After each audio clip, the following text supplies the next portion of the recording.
Hi friends, welcome back. നമ്മൾ കഴിഞ്ഞ വീഡിയോയിൽ ഷർട്ടിൻ്റെ കട്ടിങ്ങാണ് ചെയ്തിരിക്കുന്നത്. അപ്പോൾ നമുക്ക് ഈ വീഡിയോയിൽ അതിൻ്റെ സ്റ്റിച്ചിങ് പാർട്ട് കാണാം.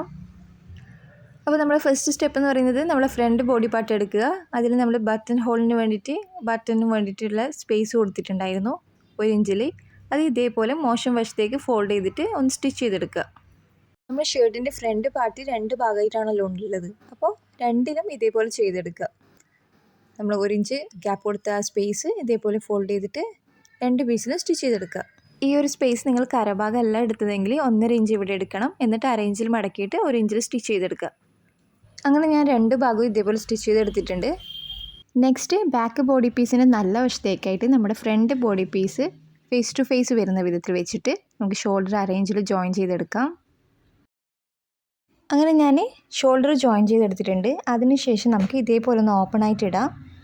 എന്നിട്ട് നമ്മളിപ്പോൾ 1/2 ഇഞ്ചിലാണല്ലോ സ്റ്റിച്ച് ചെയ്തത്, അത് ഒരു 1/4 ഇഞ്ചിൽ മടക്കിയിട്ട് ബാക്കിലേക്ക് വരുന്ന വിധത്തിൽ വെച്ചുകൊണ്ട് ക്ലോത്ത് മടങ്ങാതിരിക്കാൻ നോക്കണം.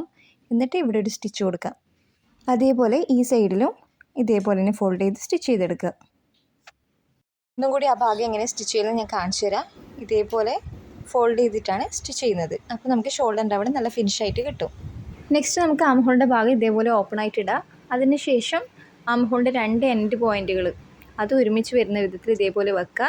എന്നിട്ട് നമുക്ക് ആം ഹോളിൻ്റെ സെൻറ്റർ കാണാം. അതായത് നമ്മൾ സ്ലീവ് എവിടുന്ന് ജോയിൻ ചെയ്യേണ്ടത് നമുക്ക് ആ പോയിൻ്റ് കാണണം. അതിന് വേണ്ടി ഇതേപോലെ വെച്ചിട്ട് സെൻറ്ററിൽ കട്ട്സ് ഇടുക. അല്ലാണ്ട് നമ്മൾ ഷോൾഡർ ജോയിൻ ചെയ്ത ഭാഗത്തല്ല നമ്മൾ സെൻറ്റർ വരുന്നത്. അതേപോലെ നമുക്ക് സ്ലീവിൻ്റെ സെൻറ്ററും കാണാം. അപ്പോൾ സ്ലീവിൻ്റെ സെൻറ്ററിൽ ഇതേപോലെ ഒരു നോച്ച് ഇട്ട് കൊടുക്കുക. ഇനി നമ്മുടെ ആം ഹോളിൽ സെൻറ്റർ കണ്ട ഭാഗത്ത് നമ്മുടെ സ്ലീവിൻ്റെ സെൻറ്റർ വെച്ചുകൊണ്ട് നമുക്ക് ജോയിൻ ചെയ്തെടുക്കാം. അടുത്തതായി നമുക്ക് സ്ലീവിൽ ഇതേപോലെ ഒരു ബ്ലാക്ക് പീസ് അറ്റാച്ച് ചെയ്യേണ്ടതുണ്ട്. അപ്പോൾ 1/2 ഇഞ്ചിലാണ് ഇവിടെ അറ്റാച്ച് ചെയ്തിട്ട് കാണുന്നത്. അപ്പോൾ ഇതേപോലത്തെ ഒരു ബ്ലാക്ക് പീസ് ഞാൻ ഒരു 1.25 ഇഞ്ച് വിടത്തിൽ എടുത്തിരിക്കുകയാണ്. ലെങ്ത്ത് നമ്മുടെ സ്ലീവിൻ്റെ റൗണ്ടായിട്ട് എടുത്താൽ മതി. ഇനി ഈ പീസ് ഞാൻ സ്ലീവിൻ്റെ മോശം വശത്ത് അറ്റാച്ച് ചെയ്യുകയാണ്. ഒരു 1/4 ഇഞ്ചിൽ ഈ പീസൊന്ന് അറ്റാച്ച് ചെയ്തിട്ട് വരിക.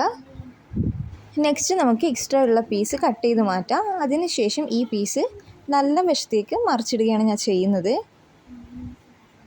ശേഷം നമുക്ക് എൻഡിൽ ഇതേപോലെ ഒരു സ്റ്റിച്ച് കൊടുക്കുക.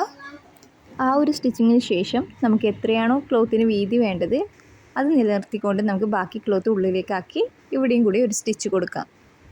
അങ്ങനെ സ്ലീവ് അറ്റാച്ച് ചെയ്ത് കഴിഞ്ഞു. അതിന് ശേഷം നമുക്ക് ഈ ഒരു ബട്ടൺ ഹോൾ സ്പേസ് ബട്ടൺ ഇട്ടാൽ എങ്ങനെയാണോ ഉണ്ടാവുക അതേപോലെ നമുക്കൊന്ന് പിൻ ചെയ്തെടുക്കാം. അതിനുശേഷം നമ്മുടെ ഫ്രണ്ടും ബാക്കും തമ്മിൽ ചെറിയൊരു ഡിഫറൻസ് ഇതുപോലെ ഉണ്ടാവും. അതൊന്ന് ബാക്ക് പീസിൽ നിന്ന് കട്ട് ചെയ്ത് മാറ്റുക. ഇതേപോലെ 2 വശത്തും ഇതേപോലെ ഒന്ന് എക്സ്ട്രാ ഉള്ളത് കട്ട് ചെയ്ത് മാറ്റുക. അടുത്തത് നമുക്ക് സൈഡ് ഒന്ന് ജോയിൻ ചെയ്തെടുക്കുക. 2 വശങ്ങളിലും ഇതേപോലെ സൈഡ് സ്റ്റിച്ച് ചെയ്തെടുക്കുക.